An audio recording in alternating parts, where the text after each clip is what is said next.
Well, welcome to another episode of the SOS Show.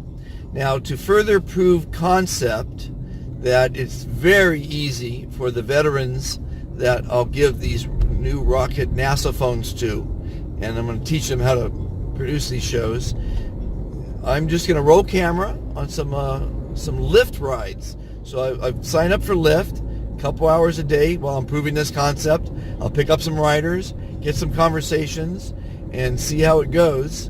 I'm going to start tomorrow morning. I'll probably work I like to get up early, so 4 in the morning till 7, and then start my regular day. But tune in for some exciting conversations I hope to have some good, exciting conversations, or it wouldn't be a good show, and I wouldn't be able to prove concept that just talking to people is interesting. And so stay tuned. We'll see what happens.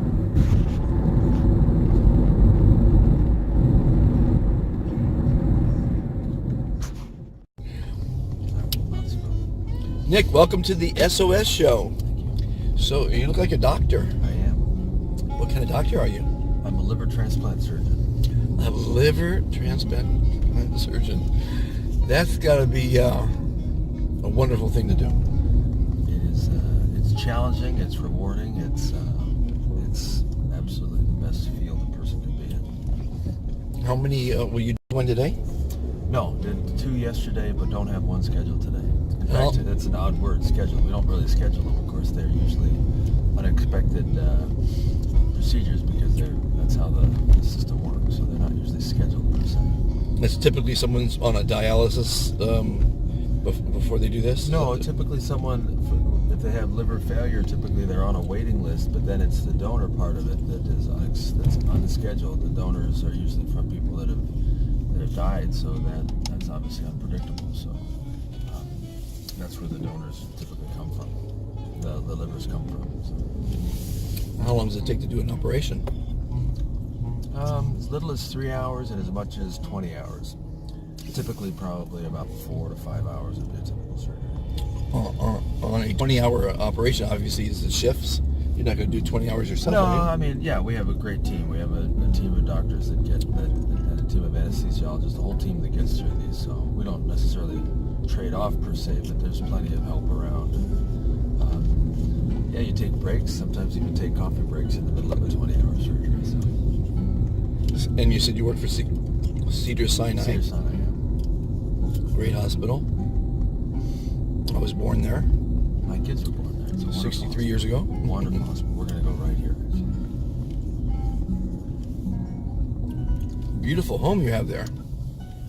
Ocean view. Well, all of Southern California is beautiful in a sense. I come from Minnesota and came out here for training 20 years ago or so, and never thought I'd stay, but here I am 20 years later. And I guess a lot of Minnesotans have that experience. They come to California and find it hard. So it's a little warmer, huh? It's a little warmer, and you got the ocean. We have 10,000 lakes, but they're not like the ocean. 10,000 lakes. Can you name them all? Let's see, Mille Lacs, Minnetonka. Are you a water skier? Were you? A little bit, but Minnesota's Minnesota's just an incredible state. It's not really about enjoying the lakes. It's just about the sort of the culture and the personality and the work ethic and the people. They have an expression, Minnesota nice. They talk about the sort of the way people deal with each other, and it's pretty applicable. I mean, it's just a certain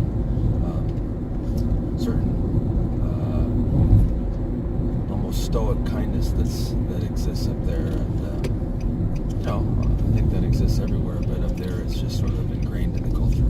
Do you have family back there? Do you still go back there? Yeah, my family's still. Go back there all the time. The family's still there. Die-hard Minnesota Vikings fan. I've been to. Today's one of the few days I don't have a Viking shirt on underneath my scrubs. So, is it right? Go Vikings. Go Vikings. Yeah, it was a tough year last year. Was it? And I'm a tennis buff. My sons were professional tennis players. Yeah. Goodness gracious. Got a full ride on college. Where at? One went to UCLA, and one went to Texas A&M. Fantastic. Yeah. That's fantastic. Lester was number 1 for 3 years at A&M, and Jason was played between 3 and 5 for UCLA. Wow. Both played the tour. Lester played all the Grand Slams. The tour meaning pro? Yeah, on pro from, tour. oh, Yeah. that's fantastic. Lester played all the Grand Slams. So as a parent, I got to enjoy that benefit. Sitting next to Roger Federer, Maria Sharapova. You're one of those people I see on TV then watching the ball go back and forth. Yeah, like this. You get a lot of neck exercise. Yeah. That's great. And where are they now? Are they still doing it? Or they No, they're retired. I'm a grandfather. Lester's up in Ojai, very successful real estate broker up there, banging it up. And Jason is a financial analyst for a wine company. And he married a Persian lady, and so I'm part Persian now, which is pretty cool. They great traditions. They have great parties. Good people. You know, it's nice when you get along with the in-laws. You know. Absolutely. My in-laws are here now. You get along with them? I get along with them great. They just came in yesterday. We have here for special grant. Our middle school has a special friends and grandparents day, which is this Friday. So my 8th grader and my 6th grader, the grandparents will go with them to their school. So pretty cool. Very nice. Yes, I get along with my in-laws. And where are they from? They're from New York, upstate New York, Highland, New York, which is close to Poughkeepsie. Country? It's a country. That's the country. Apple Orchard area. That's what Apple they say. Orchard. Apple Orchard country.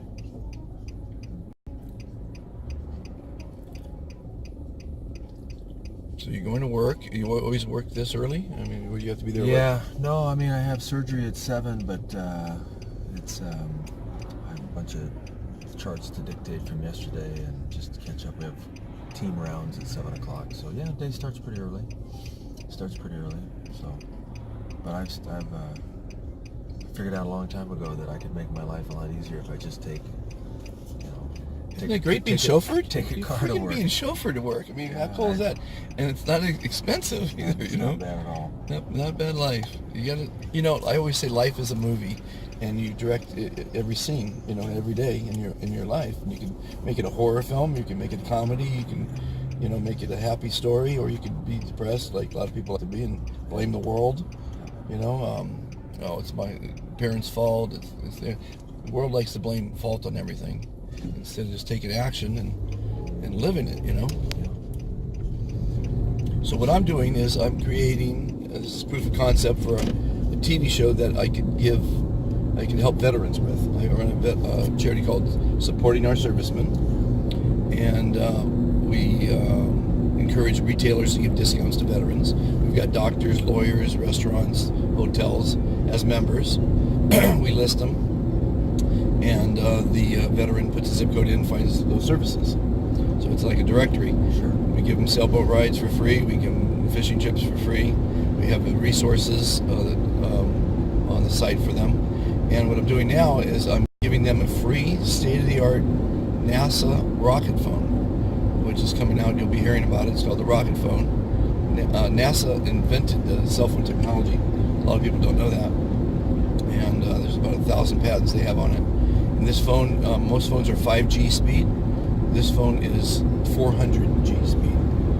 And it's 3D movies. It comes with 3D movies, 10 million songs, free doctor online video, life insurance, roadside assistance, you name it. It's a phenomenal phone. I'm going to give one to a veteran that participates in the program. They get a free phone. I give them a half-hour weekly time slot on a national network that's on Roku, Amazon Fire Sticks and Apple. And I teach them how in a half an hour they can create a show, interviews, whatever, you know. I went to the marathon, got some interviews, showed the action, and that was a half-hour show. I did it in an hour. Free software on your phone, you know, on 3 apps, and they keep all the money.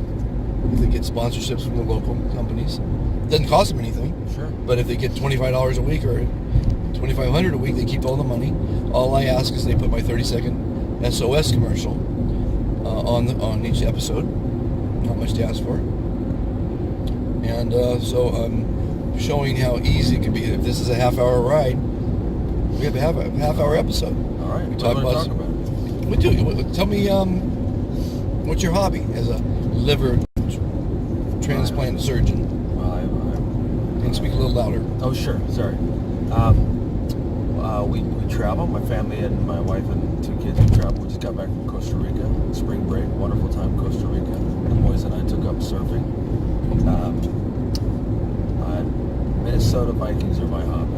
That's a passion. But the boys and I go back home about 5-6 times a year. There's a new stadium there, and again, just being home in Minnesota and enjoying that town, enjoying that people, enjoying my family is probably the thing I find most rewarding outside of work. Are you spoiling your children? That's a great question. It's a tough question. They have opportunities that I didn't have, a lot of opportunities I didn't have. I don't think we're spoiling them by any means. I think they hopefully see the world as a great big opportunity in front of them. And we're trying to teach them hard work and determination and drive and passion and give them every chance they have to succeed. But there's no question they have access to things I didn't have access to. And I struggle with that a little bit. I never went to Costa Rica, and even all the entertainment we have access to. I think every parent struggles with that. So it's kind of part of life, but we've got to figure out a solution. Well, yeah, I consider myself a modern-day philosopher, and that's one of the questions I ask, because you love your kids and you want the best for them, and a lot of times you just give in all the time. You won't carry through with a punishment, and the kids take advantage of you from the crib. They see what they can get away with, and that's the nature of the children, I guess. And once they get control, you never get it back. So I like to see parents at least have one strict, person in the group. Well, I have a pretty great partner in that. My wife's a heart surgeon. She's a heart surgeon? She's a heart surgeon, heart transplant surgeon, and she's an incredible lady, incredible person. And she's running a company from home, and I'm leaving pretty early, but she's pretty tough. She's a wonderful lady, but there's pretty strict bedtime, pretty strict media rules, and a lot of other important kind strictness, I think. So we're doing all right in that. So you gotta have a good teammate. Yeah, no doubt about that. You gotta have a good teammate. I've been married 36 years. How long have you been married? 15 years this year. 15. Congratulations. I think any time you can get along with someone for over 5 years, it's a miracle. Because it's too easy for people to get divorced. Oh, we had a fight, let's get divorced. Too many people have kids just to keep a marriage together, and that's not right. But because even if you're from the same town, you're completely different people. And then my wife's French, so there's 2 cultures difference. But we met in resident. We met during our training in Chicago. We actually met in the operating room. She wrote a book about her life, and she's told the story many times. So we met in the operating room. We trained together, and similar upbringing, similar families. So we have a lot of similarities, but very, very lucky. I'm lucky, just like you're lucky. 2 surgeons in the family. That's got to be a rarity. I don't think it's not very common. There's a lot of 2-doctor families out there. I think we're a little different because, like you said, 2 surgeons. In fact, 2 transplant surgeons. And just last night at Boy Scouts. So and there's an example of something we do as a team. The boys are both in Boy Scouts, and so I'm leading one of the crews on a wilderness trek in end of July, and so I went there last night for a group meeting of all the assistant scoutmasters and things, and they said, "Oh, your wife's here," and I said, "What's she doing here?" She's teaching CPR to the second-year scouts. So she had brought all of her CPR mannequins, and she was in a whole separate area doing a big CPR class for all of the Eagle Scouts. So it's pretty cool. That's very cool. Not to be negative, but unfortunately, you can save someone's life in today's society, CPR, and maybe break the rib because, as an accident, but you save their life, and they turn and sue you. No, they actually can't. There's pretty good laws to protect people from, if you're trying to help somebody, and something happens along the way, you're pretty well protected. These Good Samaritan laws, they call them. So, is that right? Yeah, you're pretty safe. Well, that's good to know. In fact, you're really obligated to help them. There's certain things you're not obligated to do, but you really can't just ignore someone where there's an opportunity for you to intervene and save their life or do something. That's good. Did you are you a Seinfeld fan? Sure. Did you see the episode where the Good Samaritan episode? They're in a private plane and they have a problem, so they have to land in a little town, and so they have a little time to kill. And while they're walking through the town, this guy's getting accosted, a fat guy, and they thought it was kind of funny. It wasn't really mean. He was just being accosted, whatever. And when the police came, he pointed out that those guys didn't help me, and they all got arrested for not helping the guy, the Good Samaritan law. And it was, Seinfeld is fantastic. Yeah, it was a great show. Amazing. Great show. But people, it's a crazy society. They'll rob you, and your home, and break their leg in your home, and sue you, and win. Explain that. I always say America's middle name is Sue. Yeah. Well, of course, we see that on the medical side too. There's a lot of medicine is aimed, medical practice is aimed towards, defense, towards protecting yourself from litigation. I guess that's just the nature of things, but I think every position to some degree practices defensive medicine. You can't help it. Well, that's why you have the malpractice insurance. Yeah, you do, and is that what they call it? Yeah, malpractice insurance, sure. But there's a lot of waste in medicine. A lot of tests ordered that don't need to be ordered, but you're a little bit worried about being that 1% or that 2% that misses something. So I met a lady last week who is a pharmacist, and she started a company called Honeydew Pharmacy. And it's a $10 subscription a month, but you get your medications at hundreds of percent less because a big farm charges quite a big markup.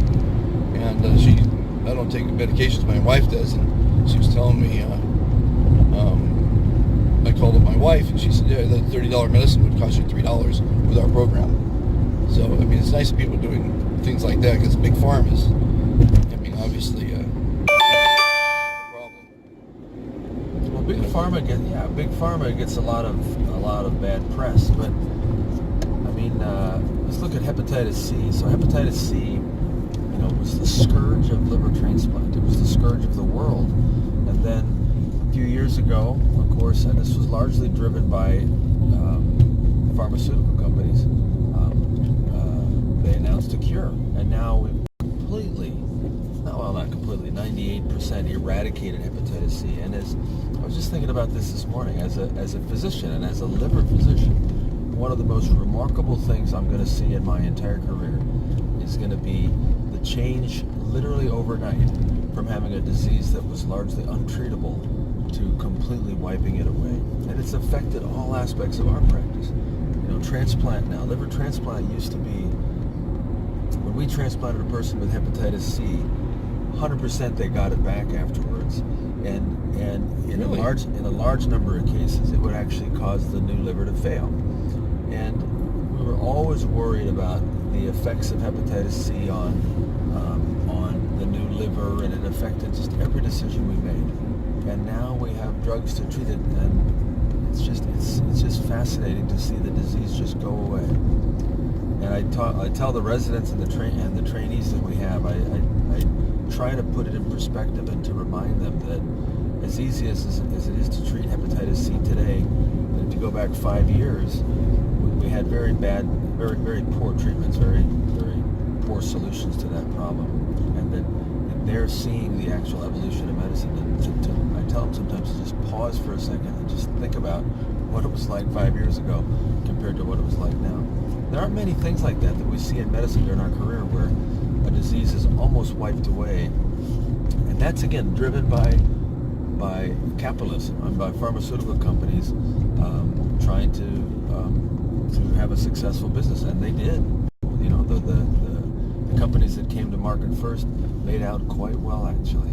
Well, without the big profit, they can't do the research and development for future, Absolutely. Which is, I mean, there's pluses and minuses. You can't fix everything. I mean, there are cures to cancer, but I think there's, and maybe you can correct me if I'm wrong, they don't want to cure cancer because there's a lot of money on it. I mean, they do and they don't, and that's why people go to foreign countries to get cured. I don't know. What do you think about that?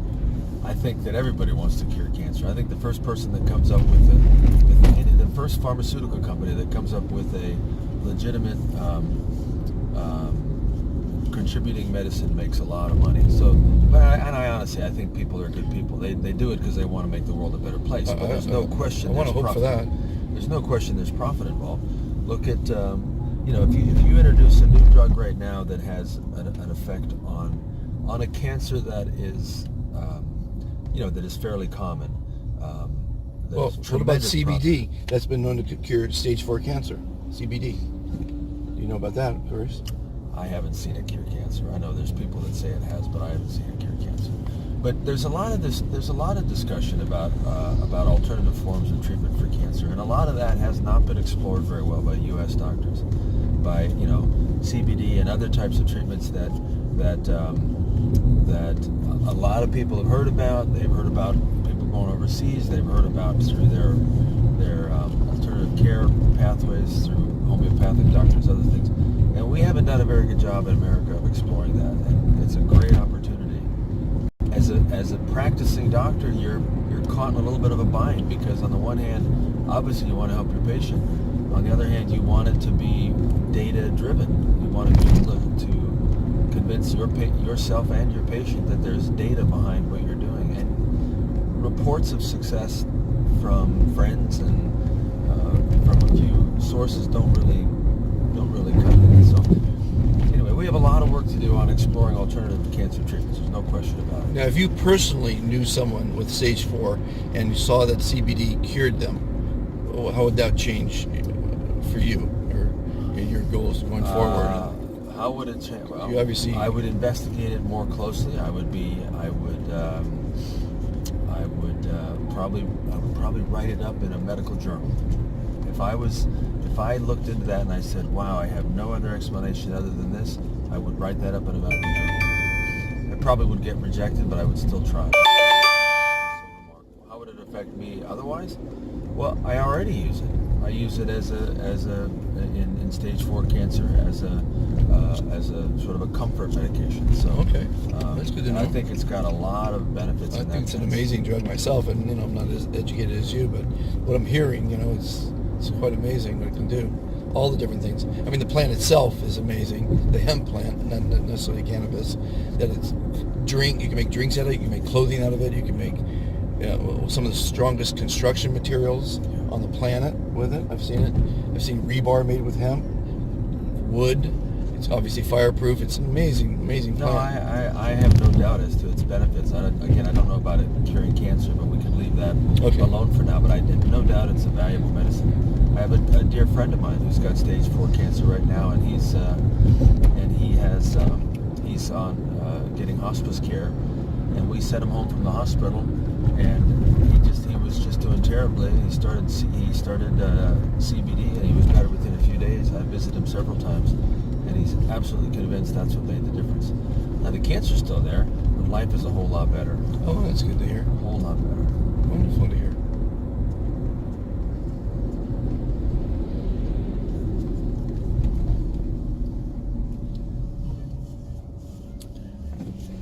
Well, doctor, it's what do we do? We did 23 minutes of it. You're practically my whole show. It'll be an episode on it. So let me give you my card here. Sure. This is it'll be posted at ilovesos.org under the SOS Show. Okay. And almost kind of want to have you as a guest. How's your cooking? My cooking is typical male cooking in America. And your wife? Yeah. My wife's a very good cook. Okay, so the two of you, I would love to have an episode. I have a show called Cooking Styles of the Rich and Famous. And it would be you and your wife cooking your favorite meal for your friends, and maybe some more doctors. That would be great. A whole cast of doctors. Sure. A dinner party. We supply everything. You do the cooking, and it's a free form to talk about, like we did, anything. And literally 100 million people could watch the show through the network that it'll be broadcasting on. Sure. My wife's a good cook. I am not, but I can still figure out a few things. What's your favorite meal? What's your last meal? Oh, boy, that's a tough one. Wait a second. We're going. It says we're on 8701 Beverly. You tell me where to go. Oh, we're gonna go. It's a little tricky. We'll just if you can sneak left here. Sure. My favorite meal. Let's see. We have every Sunday night. My wife makes a nice family style meal. We sit down with the kids. It's just the four of us, and we always have a good Sunday dinner. Usually a nice roasted chicken, and let's see. I'm trying to think of. It would definitely be something she cooks. I have to say that, but it's true. Well, you could assist in the kitchen. Oh, I can assist. You could be but the I'm sous not. chef. Yeah, I'm not. Our nephew is a sous chef at a nearby restaurant. He stays with us a lot. I actually think that's a great opportunity to teach kids to cook. Well, that's one of the things we're going to be doing. But basically, the guest gets to invite their favorite chef to help them. Oh, good. That would be our nephew. That would be your nephew. So you invite your nephew. That's awesome. And we've done 3 episodes. One was an actress, one was a comedian, one was a prince. Oh my gosh. And had a ball. We feed everybody. So we bring enough food that when you cook, you cook for your group, but you also feed the crew. And everyone had so much fun. And it's for charity. We support 2 charities in every episode. One, I developed the show just for veterans, to expose my veteran charity. But if you and your wife have a favorite charity, we would support that as well and talk about it. And the unique part of the show is everything you see on camera is for sale. Wow. The clothing, the food, the booze, the watch. We have a watch sponsor. Sure. And we usually get those at a wholesale price, sell it at retail. The big goes to supporting the charities and funding the show. How about that? That's awesome. Want to be guest? Love to. You know who's the best cook in our group is her father, who's out here visiting right now. I mentioned this before, that her parents are here. He is a master chef. Master chef. So, how long is he out here for? So if you could put it together. He's just here for a few days. I mean, he's here Well, for next special time. Grandparents' Day. But that's a big tradition. We're gonna go right here. Okay. He comes out, and of course my wife and her nephew, who's the other chef, they're all together in the kitchen, a big Magliato Italian fest. It's quite a sight to see. Yeah. I love eating. I mean, it's not that I quite created the show. I don't know how it came to me, but I'm always trying to think how I can tell the world, the country, about what a great right here. Yeah. What a great show. What a great charity this is, and this might be the vehicle because everyone loves it. Next month we're having John Paul DeJoria on the show. You know who he is? No, I don't. You ever Patron tequila? Sure. He just sold that last month for 5.1. I'm embarrassed I don't know that. Of course I know Paul Mitchell hair products. Yeah, yep. Good friend of mine. Yep. Oh, he is? Yeah. Oh. Do you have a card on you by any chance? I do. Let me get your card. In case you lose mine. Paul Mitchell's. Oh shoot! I actually don't. Goodness gracious.